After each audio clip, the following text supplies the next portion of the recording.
Welcome to story walk.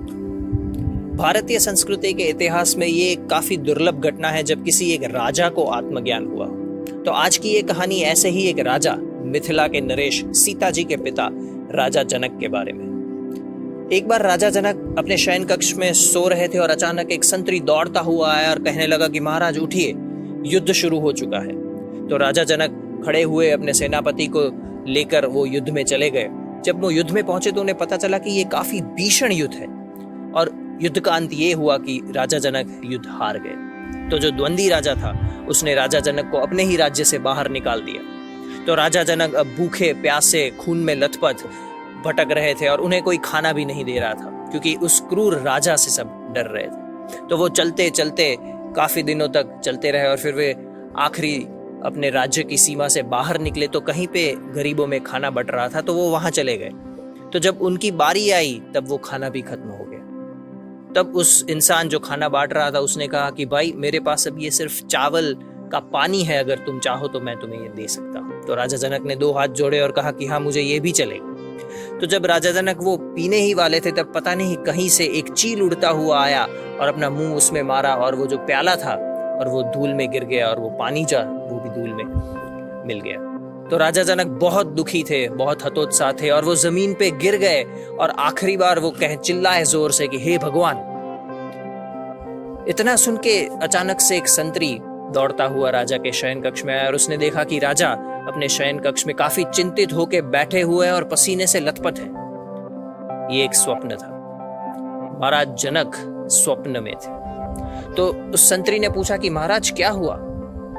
तो महाराज जनक ने उसके सामने देखा और बस ये कहा, ये सच या वो सच।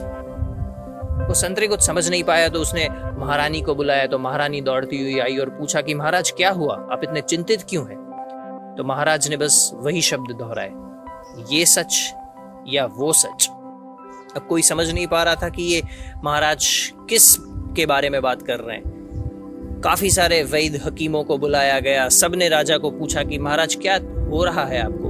तो महाराज बस यही दोहराते रहते, ये सच या वो सच। अब ये बात पूरे नगर में फैल गई। राज्य का पूरा कामकाज रुक गया क्योंकि महाराज बस यही पूरे दिन बोलते रहते कि ये सच या वो सच। उसी समय उसी राजधानी में महान ऋषि अष्टावक्र मुनि आए और उन्हें जब इस बात का पता चला तो उन्होंने सोचा कि मैं महाराज जनक से मिलने जाऊंगा। तो जब वो राज दरबार में पहुंचे तो सभा में सब बैठे हुए थे, महाराज भी बैठे हुए थे।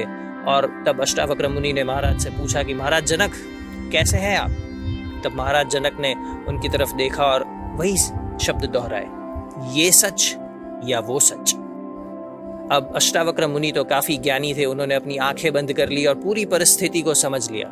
और फिर उन्होंने राजा जनक से पूछा कि महाराज तब जब आप पीड़ा में थे, दुख में थे, हारे हुए थे, आपके शरीर से खून बह रहा था, तब आप वो सब अनुभव कर रहे थे। तो महाराज ने कहा हाँ।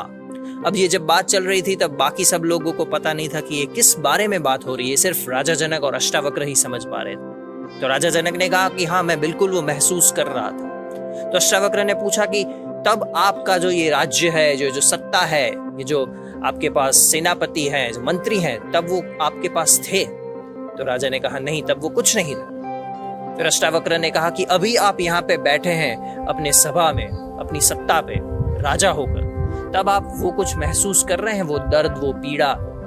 तो महाराज ने कहा नहीं, अब मैं कुछ महसूस नहीं कर रहा। तब अष्टावक्र मुनि ने जवाब दिया, तो हे महाराज जनक, ना ये सच ना वो सच। तो ये सुनकर महाराज जनक काफी चौंक गए। लेकिन Maharaj Janak was one of the most intellectual king of our time. मैं इंटेलिजेंट नहीं कह रहा, होशियार नहीं कह रहा, आध्यात्मिक बोल रहा हूं। इंटेलेक्चुअल किंग वॉज राजा जनक। तो उन्हें इस बात में काफी आश्चर्य तो हुआ, लेकिन वो भी ये भी समझ गए कि अष्टावक्र मुनि कुछ कहना चाहते हैं। तो उन्होंने बड़ी ही विनम्रता से पूछा, तो फिर क्या सच। तब अष्टावक्र मुनि ने कहा कि ना ये सच ना वो सच, सिर्फ तू सच, जो दोनों परिस्थितियों में साक्षी भाव से देख रहा था, वो तू ही एकमात्र सच। और फिर उन दोनों का जो संवाद आगे बढ़ता है और जो बात वो कहते हैं, आज हम उसे अष्टावक्र गीता के नाम से जानते हैं। और जो वेदांतिक फिलोसॉफी में काफ़ी आगे बढ़ चुके हैं वो कहते हैं कि अष्टावक्र गीता एक ऐसी किताब है that is the most profound of the Indian literature which we have. और ऐसा भी कहा जाता है, चेतावनी भी दी जाती है कि अगर किसी के पास इनफ ऑफ वेदांतिक नॉलेज नहीं है तो उसे ये बुक नहीं पढ़नी चाहिए, because there is a chance कि वो उसे मिस इंटरप्रीट या मिस अंडरस्टैंड कर सके। लेकिन we have this highest level of treasure in our Indian literature that is called the Ashtavakra Gita. Thank you very much.